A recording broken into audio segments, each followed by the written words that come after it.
Isang magandang araw po sa inyo, Kuya Bari. Kamusta na po mga kasundo? Katulad po ng mga naunang nagpadala ng mga kani-kanilang mga kwento, itago nyo na rin po ako sa katauhan na pangalan na Emmanuel. Ako po ay tubong antike na nakapangasawa ng taga Iloilo. Kuya Bari, kasalukuyang pamilyadong tao na po ako at sa katunayan, may mga apo na po ako. Nagmamay-ari ako ng may kalakihang sari-sari store dito sa lungsod ng Maynila at kung minsan ay nagpapa-sponsor din ang pamilya namin sa mga natamaan ng kalamidad lalo na sa probinsya. Nangyari po ang kwentong ito taong 1990. Noong mga panahong iyon, nasa idarang 20 pa lamang po ako.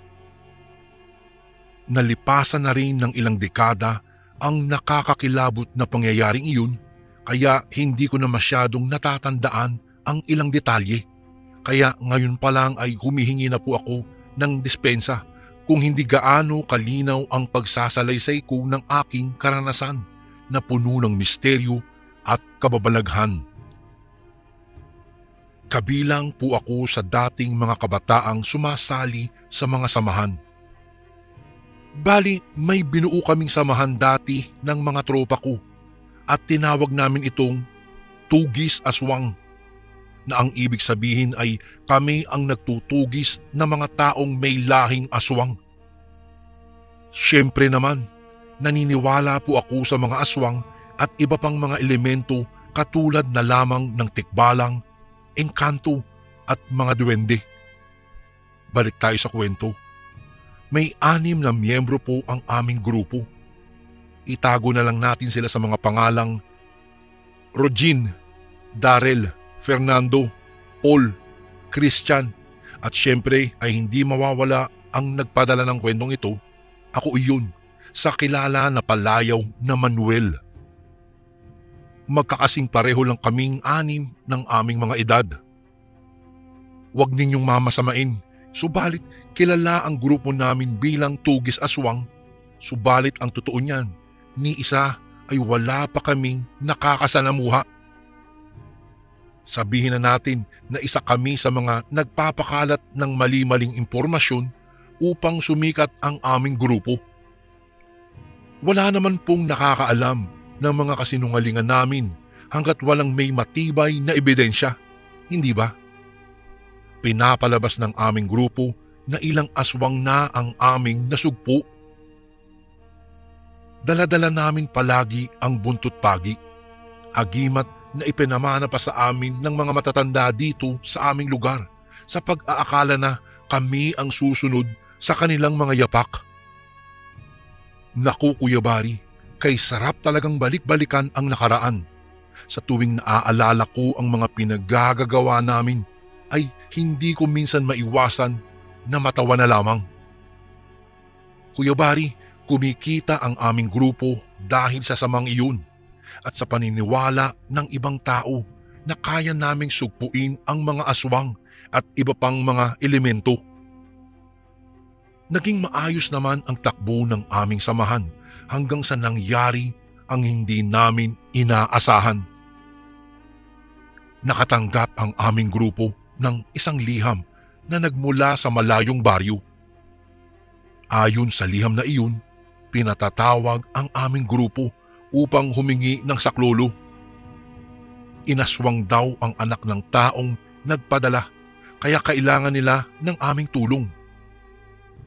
Hindi naman kami nagdalawang isip pa na magtotropa at kaagad na pinuntahan ang lokasyon ng taong humihingi ng tulong sa amin. Noong mga panahong nakarating kami sa baryo na itago na lang natin sa pangalang Baryong Hilaw, ay kaagad kaming sinalubong ng isang matandang ginang na itago na lang natin sa katauhan bilang Aling Cora, bilang respeto na rin sa kanilang lugar at pamilya. Dumiretso kami sa bahay ni Aling Cora. Nadatnan pa namin ang 5 taong gulang niyang anak na balisang-balisa at sobrang taas ng kanyang lagnat. Kuya Bari, ang sabi pa ni Aling Cora, 2 linggo na raw na nagkaganoon ang kanyang anak. Balisa at sobrang taas ng kanyang lagnat. Noong dalhin nila sa malapit na pagamutan ay nadengge raw ito at niresetahan ng iba't ibang klase ng gamot na hindi man lang nagpabawas sa karamdaman ng kanilang anak hanggang sa napagpasyahan nila na maghanap ng albularyo at kami ang kanilang napili. Alam kong kilala ang inyong grupo bilang Tugis Aswang. Ako po'y nakikiusap sa inyo. Pakiligtas ninyo po si Wilson. Hikbi pa ng ginang habang nakaluhod sa aming harapan. Nagmamakaawa na iligtas ang kanyang anak na pinaniniwalaan na kagagawa nito ng isang aswang. 4 na taon na rin daw simula nang mamatay ang asawa ni Aling Cora at nakapangasawa siya ng bago na dating katrabaho lang din ng namayapa niyang asawa. Mabait naman ang lalaki at tanggap si Wilson kahit hindi niya ito tunay na anak. Nagpahinga muna kami ng aking mga kasamahan bago inihanda ang mga kagamitan para sa gagamiting orasyon sa anak ni Aling Cora. Hindi naman bago sa amin ang ganitong trabaho dahil may nahawakan na rin kaming kaso dati na katulad ng sitwasyon ng anak ni Aling Cora na si Wilson. Katulad ng napanood namin sa mga pelikula, naghahanda kami ng palangganang may laman na tubig at isang kandila. Si Paul, siya ang inatasan na magdasal bago namin isinagawa ang orasyon. Sinindihan naman ni Daryl ang kandila at ako ang nagbigkas ng mga katagang pinulot ko lang sa kung saan-saan. Habang isinasagawa namin ang orasyon, ay mas lalong lumalakas ang pag-iyak ni Wilson kaya nagkatinginan kaming 6. Hindi na namin alam kung ano ang gagawin lalo na't nasa harapan pa namin si Aling Cora na tahimik na nag-aabang sa maaaring mangyari sa kanyang anak. Naglaga rin kami ng mga herbal bago ipinainom ito kay Wilson.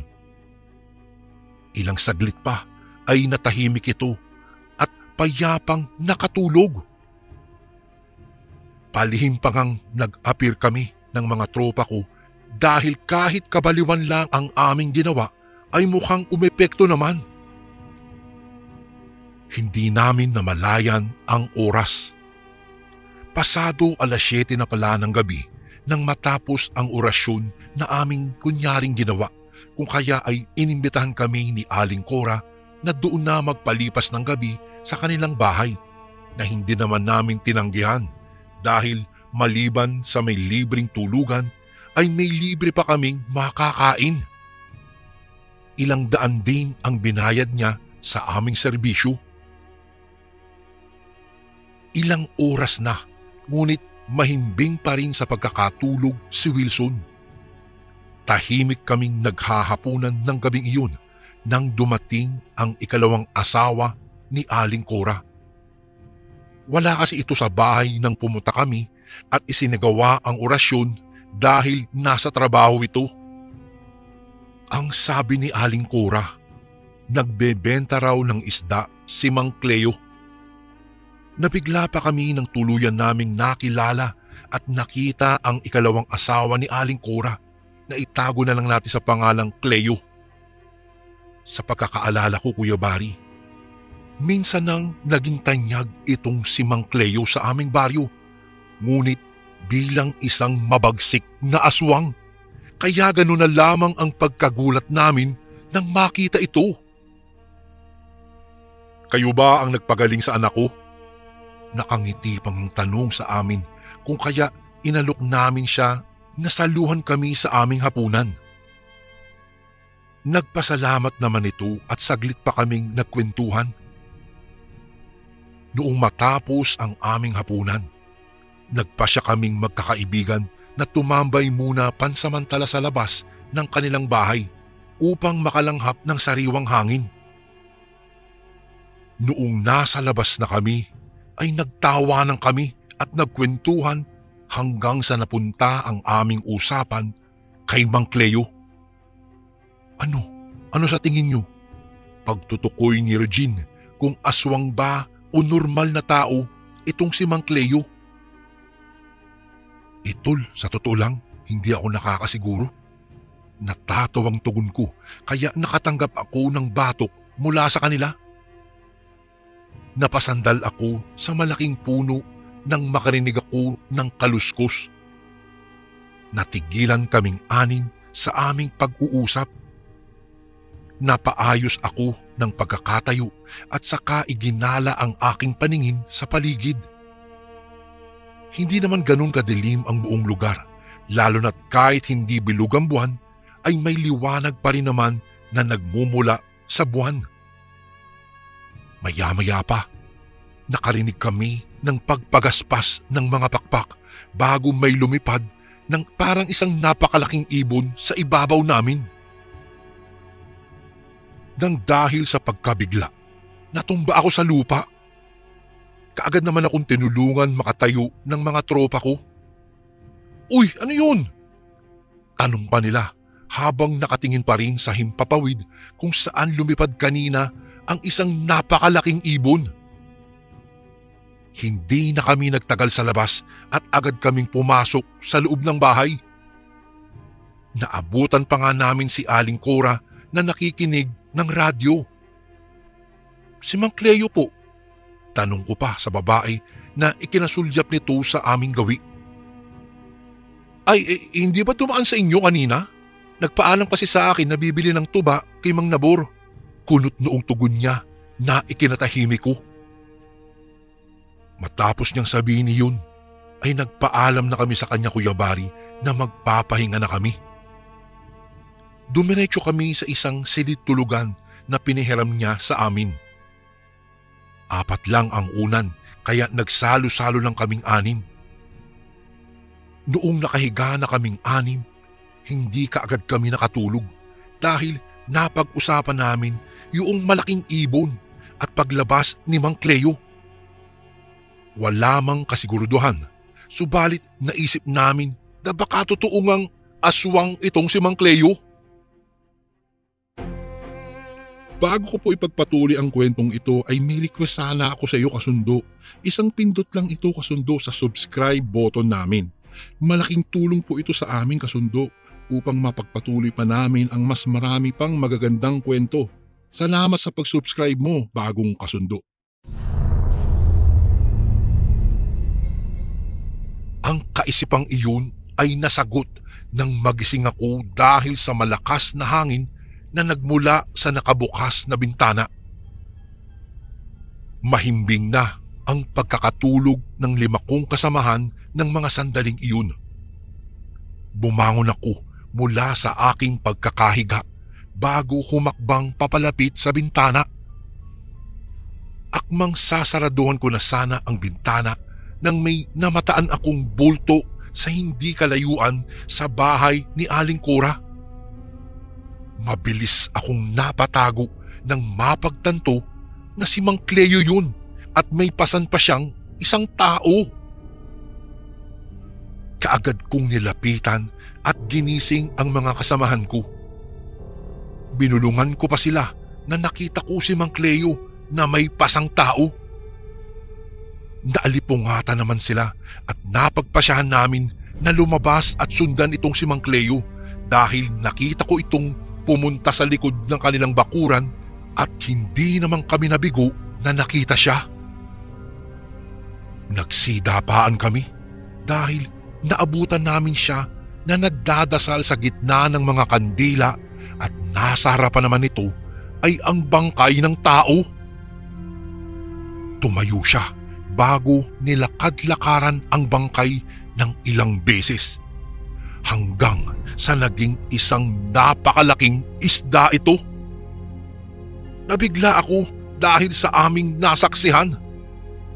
Kaagad niyang pinagpira-piraso ang mga isda gamit ang matalim na itak bago ito ipinasok sa isang timba. Napayuko at napatago kami ng mga kasamahan ko sa naglalakihang halamanan nang biglang mapadaan siya sa aming harapan. Halos hindi ako makagalaw sa kinauupuan ko, Kuya Bari, nang tuluyan na siyang maglaho sa aking mga paningin.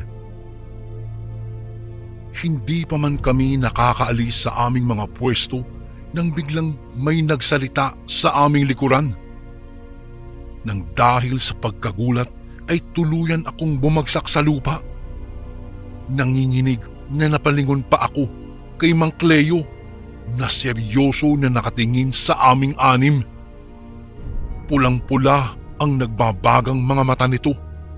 Mahahaba at matutulis ang mga ngipin habang naglalaway pang nakatingin nito sa amin.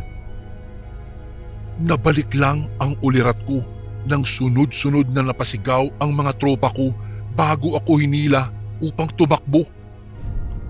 Nanginginig man, nakitakbo na lang din ako sa kanila, subalit hindi ko maiwasan na mapalingon kay Mang Cleo na sa isang iglap lang ay naging anyong aso na hinabol kami. Sa kasamaang palad, nasagi ko ang malaking bato na nakaharang sa aking dinadaanan kung kaya nadapa ako, Kuya Bari. Napasigaw pa ako at humingi ng saklolo sa mga kasamahan ko. Napatigil ang mga ito sa kanilang pagtakbo, saka ako binalikan. Tuluyan kaming naabutan ni Mang Cleo na totoo palang isang aswang. "Tulong! Aswang! Aswang!" sigaw pa namin habang umaatras sa napakalaki at mabagsik na aso na nasa harapan namin. Nahila nito ang kahig ko at kinagat.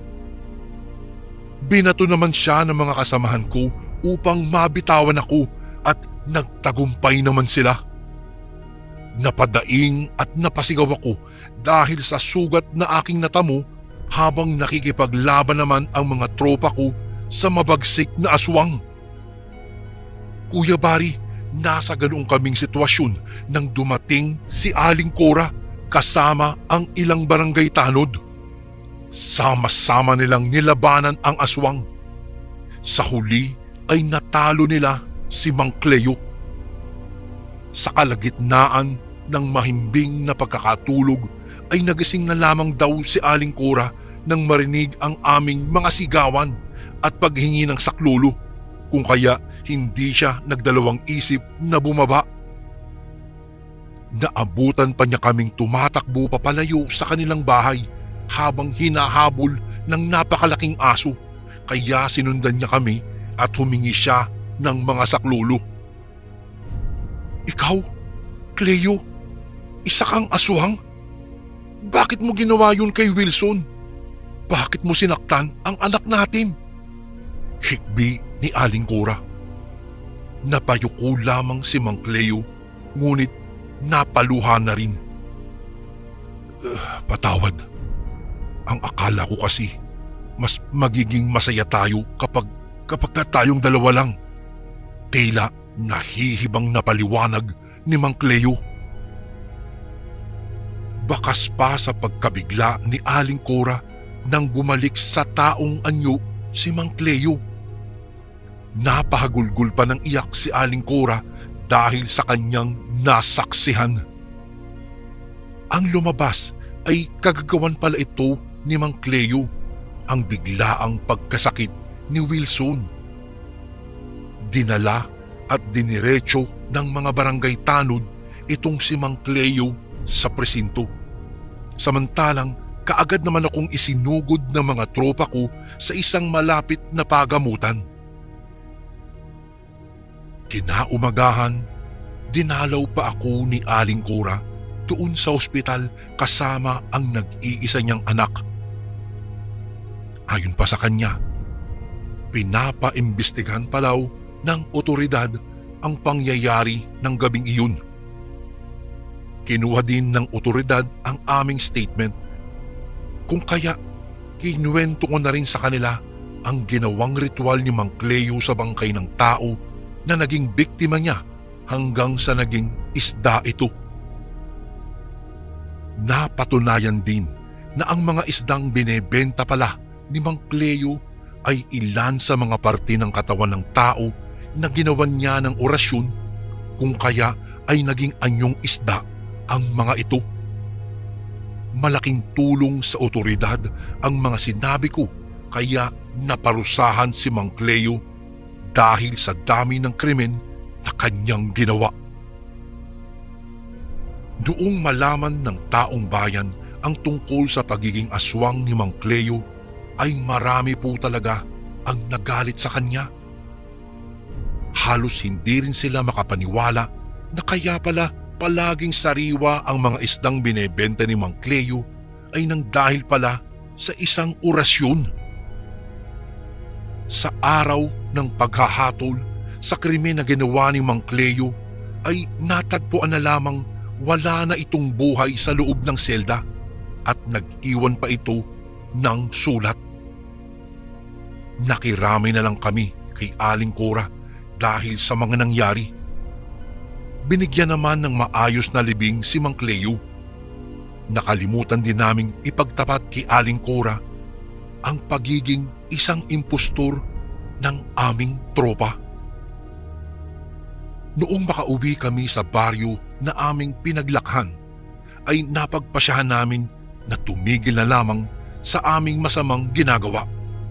Sa halip ay tumulong na lamang kami ng tapat sa mga tao na naaayon sa aming kakayahan.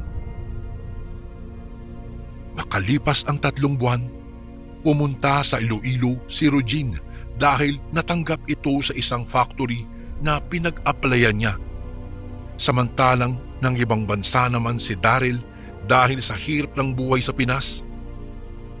Umuwi naman si Paul sa Batangas. Maagang nakapangasawa naman si Christian at si Fernando. Tuluyan ng nagkawatak-watak ang mga miyembro ng aming tropa. Mag-isa naman akong naiwan sa probinsyang kinalakihan ko hanggang sa mabigyan ako ng oportunidad na makapagtrabaho sa bansang Japan bilang isang welder, at doon ko na nakilala itong si Rose. Kuya Barry, si Rose ay ang babaeng pinakasalan at naging ina ng 4 kong mga anak. Isa siyang manikurista sa kaharap ng pinagtatrabahuan kong metal craft doon po sa isang shop sa Japan. 4 na taon matapos ang kontrata ko sa bansang Japan, ay nagpasya na kami ni Rose na umuwi sa Pilipinas upang magpakasal at manirahan sa lungsod ng Maynila. Nakadalo pa nga ang mga tropa ko, maliban kay Fernando noong ikasal kami ni Rose. Hindi nakadalo si Fernando dahil matagal na pala siyang namayapa dahil sa sakit na diabetes. Sa kasalukuyan po, payapa naman kaming namumuhay dito sa lungsod ng Maynila kasama ang mga mahal ko sa buhay. 3 taon na ang nakalilipas simula nang sumakabilang buhay ang aking asawa dahil naman sa breast cancer. Maraming mga pagsubok at paghihirap man ang dumaan sa buhay ko, ngunit marami naman akong natutunan. Marami man ang nagbago at naglaho, subalit alam ko sa mismong sarili ko na ang mga alaalang nakaraan ay patuloy na mananatili sa aking puso't isipan. At kabilang na doon, Kuya Barry, ang mga alaalang puno ng misteryo at kababalaghan na nangyari dati sa amin ng mga tropa ko sa pakikipagsapalaran sa isang mabagsik na aswang. Dito ko na po tatapusin ang kasaysayan at ang kwento tungkol sa aking tropa. Maraming salamat, Kuya Barry, kung sakaling basahin niyo po ito sa mga susunod ding araw. Sana po mapili niyo po. And shout out po pala sa aking magigiting at mga gwapong tropa. Lubos na gumagalang, Manuel.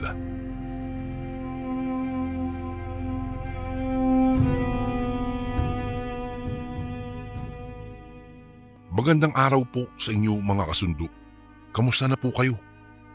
Kilala po ako sa pangalan na Monica. Kuya Bari, ako po ay nagmula sa probinsya ng Capiz. 3 kaming magkakapatid at ako po ang panganay. Nasa unang baitang sa kolehiyo pa lamang ako noon nang mabuntis ang sumunod sa akin at maagang nagkapamilya.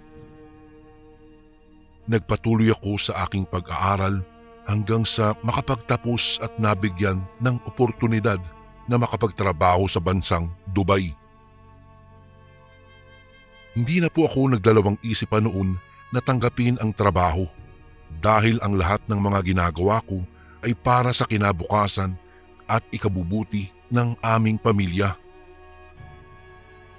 10 taon din akong namalagi sa ibang bansa bago bumalik sa bansa na aking pinagmulan. Kuya Bari, ang kwentong ibabahagi ko po sa inyo ngayon ay walang kinalaman sa aking pinagtatrabahuan, kung hindi ito ay tungkol sa dinanas ng baryong aking pinagmulan. Ang kwentong ito ay nangyari ilang dekada na ang nakakalipas. Kwento na puno ng misteryo at kilabot. Hayaan niyo po ako at isasalaysay mula sa simula hanggang dulo ang istoryang ito. Malalim na napabuntong hininga ako habang nakatanaw sa mga tala na nagniningningan sa karimlan.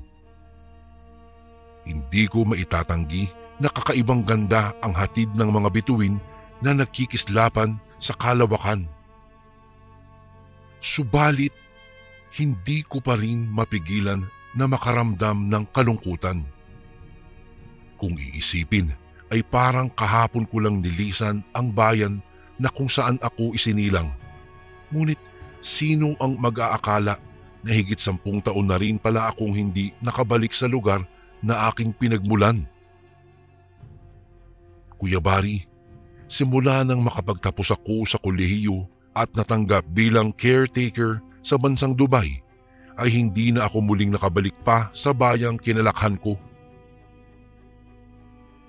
Ang komunikasyon ko sa aking pamilya ay nanatili pa rin naman hanggang sa nabalitaan ko na lamang na sumakabilang buhay pala si Papa at ang bunso kong kapatid dahil sa ginawang pang-aatake ng mga aswang. Monica, hindi ka ba makatulog? Nawala ang atensyon ko sa mga tala nang marinig ko ang boses ni Mama. Bahagya akong tumagilid at humarap sa pintuan ng aking kwarto kung saan naabutan kong nakatayo doon si Mama. Hindi naman po, Ma. Naninibago lang siguro. Matagal-tagal din palang hindi ako nakauwi dito. Mapait akong napangiti saka humakbang papalapit sa kama.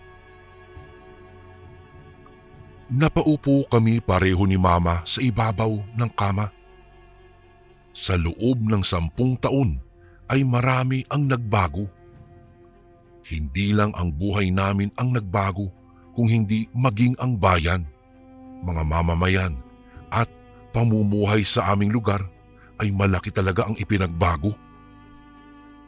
Nakakalungkot lang isipin na ang dating masagana at payapa naming lugar ay binalot ng misteryo at kababalaghan. Nang dahil din sa pang-aatake ng mga aswang sa aming lugar, ay namatay ang 2 lalaking mahal ko sa buhay, sina Papa at ang nakababata kong kapatid na si Miguel. Ay anak, masasanay ka rin. Wika ni Mama saka hinawakan pa ako sa braso na animoy nagpapahiwatig na magiging maayos din ang lahat. Kailan ka pala babalik sa Dubai? Tanong pa niya, kaya sinabi ko na baka mag-1 taon pa ang pamamalagi ko sa Pilipinas na ikinatuwa naman niya.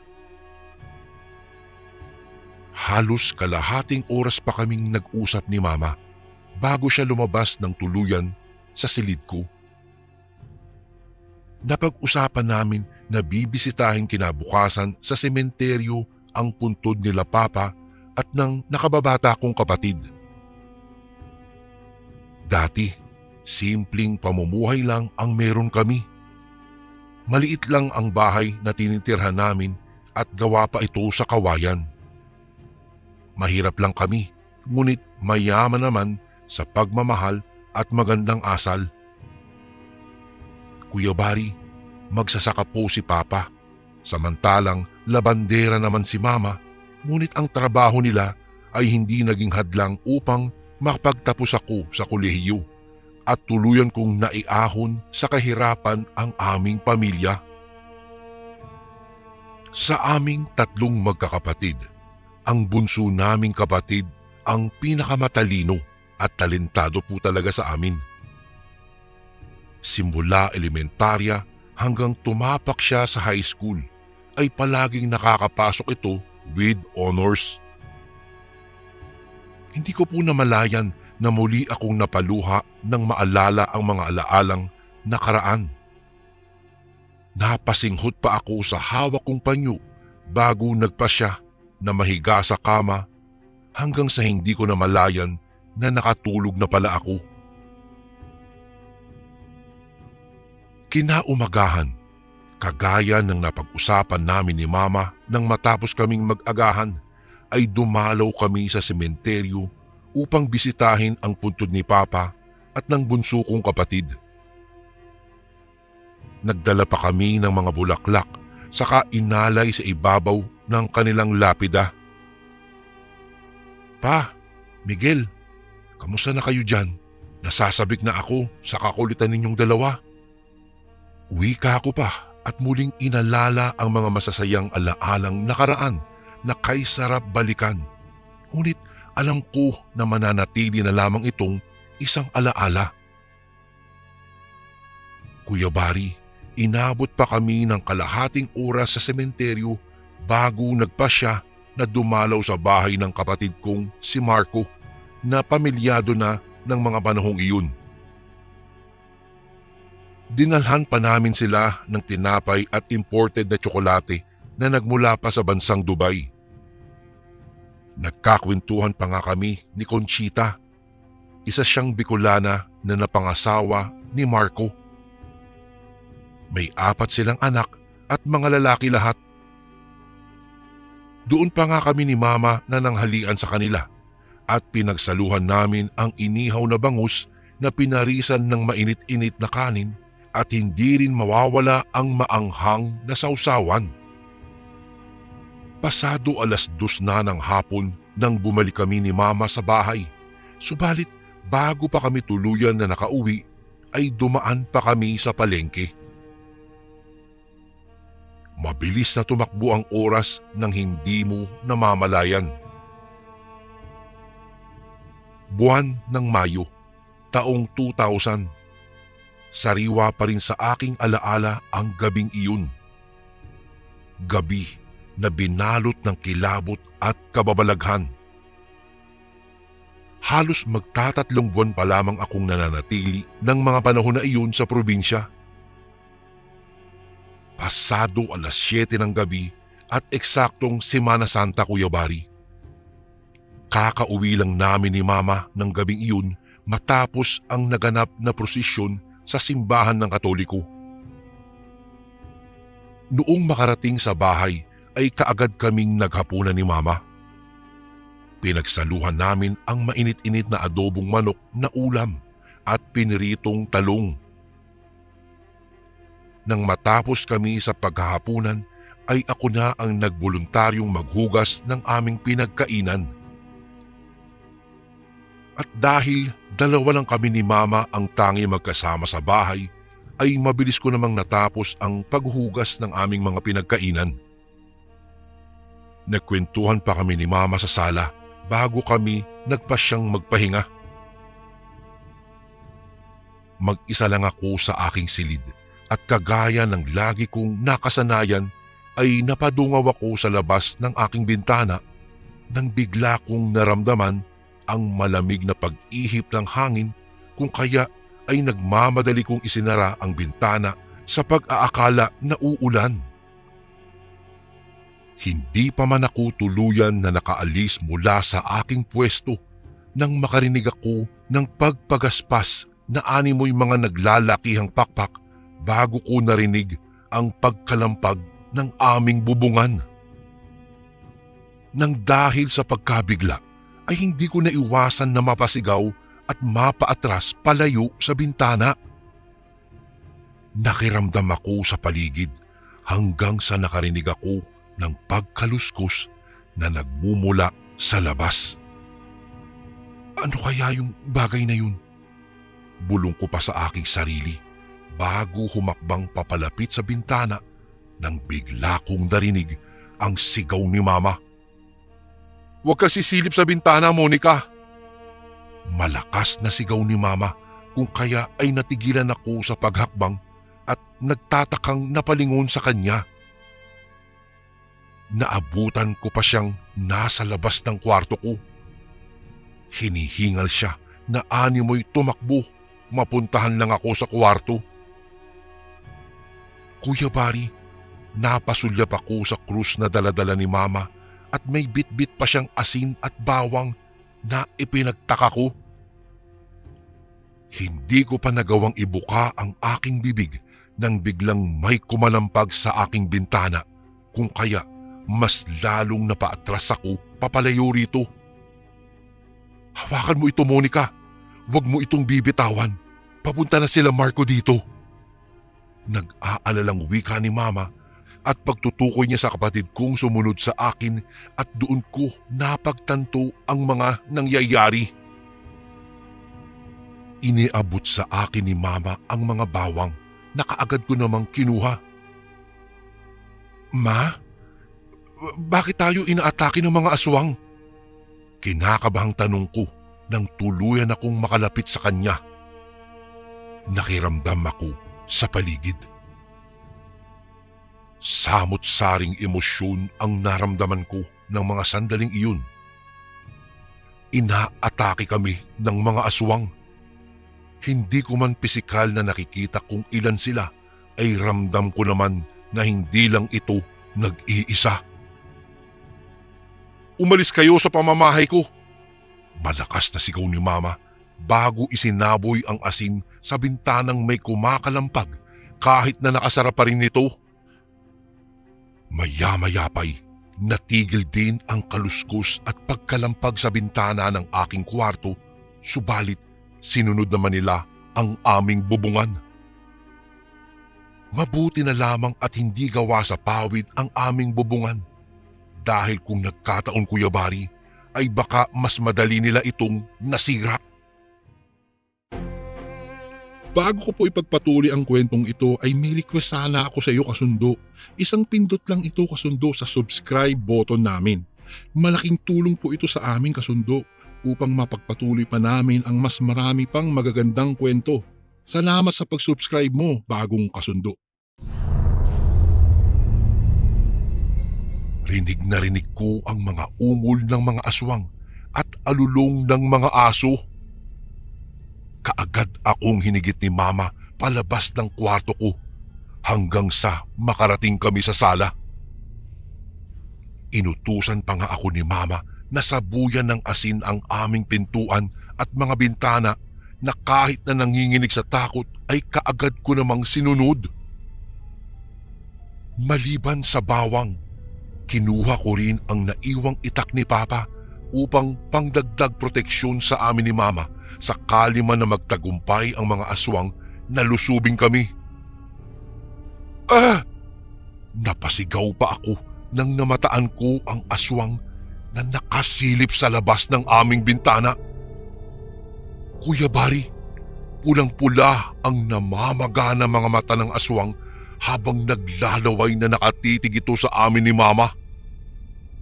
Ang mga tingin niya ay parang nagagalit na anumang oras kaya niya kaming dumugin, subalit hindi niya magawang makapasok dahil sinabuyan ko na ng asin ang bintana. Walang tigil sa pag-ungol ang mga aswang. Nang dahil sa takot na nararamdaman ay dinurog ko pa ang isang bawang bago ipinaghalo sa asin saka itinapon sa aswang na nakasilip sa labas ng aming bintana. Tinamaan siya ng dinurog na bawang at asin dahilan ng paghiyaw niya dahil sa init at sakit. Lumipad ito at bigla na lamang naglaho sa paningin ko. Kuya Bari, hindi nagtagal ay tuluyan ng nabutas ng tiktik ang aming bubungan. Sumilip ito sa amin. Kitang-kita kong nanlilisik din ang kulay pula nitong mga mata at matutulis ang mga ngipin na naglalaway pa. Napasigaw pa kami ni Mama nang makita ang pahaba na pahaba niyang dila at sinusubukan na abutin ang isa man sa amin ni Mama. Natatakot man, ngunit nagawa ko pa ring hilahin ang dila ng tiktik bago ito pinutol na ikinaungol at ikinasigaw niya dahil sa tindi ng sakit. Sunod-sunod na pagbubulabog ang ginawa ng mga aswang kaya hindi ko mapigilan na mas lalong makaramdam ng takot at pangamba. Hindi rin naman naming magawang sabuyan ng asin ang aming bubungan dahil paniguradong maraming aswang na nakaabang sa labas.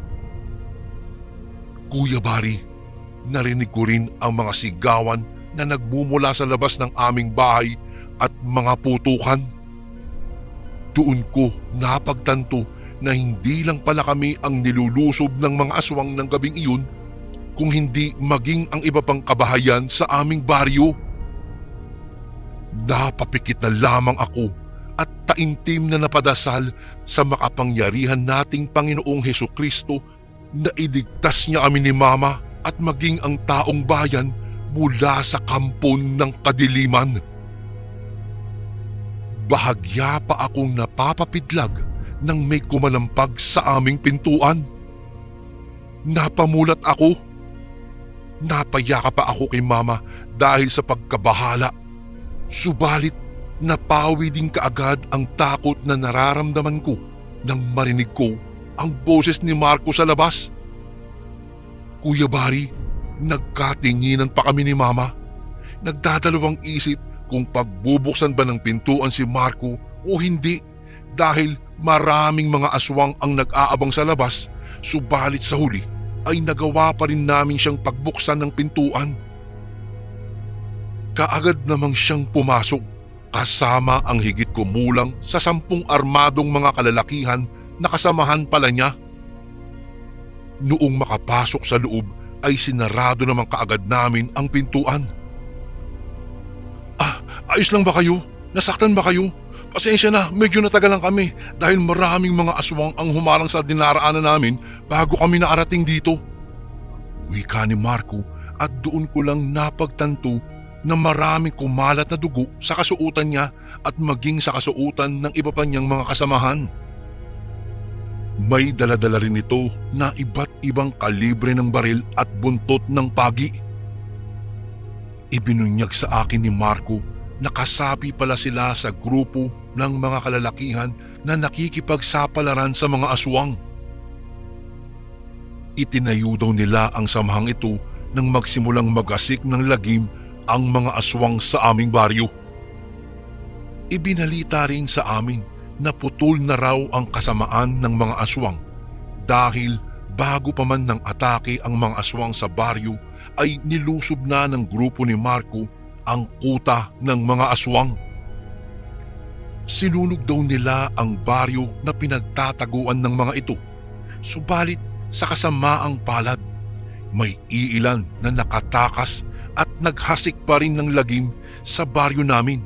Ngunit kaagad naman nilang ginawa ng aksyon sa tulong ng mga otoridad at taong bayan.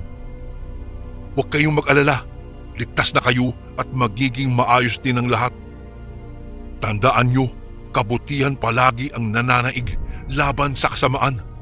Manalig lang tayo sa ating Panginoong Diyos. Naalala ko pang mga wika ng mga kasamahan ni Marco. Nagpatawag pa si Marco ng manggagamot upang matingnan ang kalagayan namin ni Mama. Ngunit sa awa naman ng Diyos ay wala namang kaming may natamong sugat. Noong makalabas kami sa bahay, humupa na rin ang kaguluhan. Biglang naglaho ang mga aswang na parang abo. Sa kasamaang palad, may iilan sa mga pamilya na nawalan ng mahal sa buhay. Kuya Bari, hindi ko po mapigilan na maging emosyonal ng mga sandaling iyon. Napaiyak ako at napayakap kay Mama at sa kapatid kong si Marco. Kinabukasan, kumalat sa radyo at dyaryo ang kaganapan ng gabing iyon at ang kabayanihan na ginawa ng grupo nila Marco. Marami ang nasugatan at namatay. Subalit kagaya ng ibinalita ni Marco sa amin, tuluyan na ngang natalo ang mga aswang dahil iyon na ang huling gabi ng paghasik nila ng lagim sa aming baryo. Simula ng gabing iyon, wala nang may nagtangkang mga aswang na lumusob pa sa aming baryo. Tuluyang nanumbalik ang kapayapaan at kasaganahan sa aming bayan, ngunit naging aral naman ito sa taong bayan. Mas lalong naging alerto sila at naging handa sa lahat ng oras, lalo na at natutunan nila na ang panganib ay nasa paligid lamang. Kuya Bari, 4 na buwan pa ang inilaan ko sa aking pagbabakasyon sa probinsya na aking sinilangan bago ako bumalik sa bansang Dubai at doon ko na nakilala si Luis, ang lalaking napangasawa ko. Ngunit makalipas ang 4 na taon, nabalitaan kong namayapa na ang aking ina dahil na rin sa kanyang katandaan. Kung kaya't nagpasya kaming umuwi ng aking asawang si Luis sa Pilipinas at sa probinsyang kinalakihan ko na lang kami nanirahan pagkatapos naming ikasal. Dumalo pa si Marco at ang pamilya niya sa aming kasal. Kuya Bari, bago magtapos ang sulat kong ito, nais ko munang magpasalamat sa iyo. Sana ay mapili niyo po ang sulat kong ito, ang karanasan ko na ilang dekada na nakalipas. Maraming mga pagsubok man ang dumaan sa ating buhay. Ngunit ang bawat isa sa mga hamon na aking pinagdaanan ay mayroong naiwang mga aral. Ilang dekada na rin ang nakalipas simula nang mangyari ang nakakakilabot at puno ng kababalaghan na karanasan kong iyon. Subalit sariwa pa rin sa aking alaala ang lahat na animoy kahapon lang nangyari. At kahit gaano man kahirap ang sitwasyon na kinahaharap mo ngayon, huwag nating kakalimutan na palaging manampalataya sa ating Panginoong Diyos. Dito na po magtatapos ang aking istorya, Kuya Bari. Salamat po ng marami and God bless po sa lahat ng nakikinig na kasundo ngayon. Lubos na gumagalang, Monica.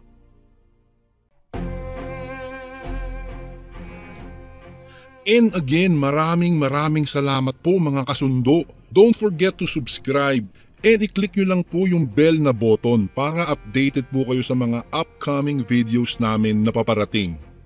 Maraming salamat po ulit. God bless and ingat po lagi dyan. Ito po si Kuya Bari at ako ang Sundo.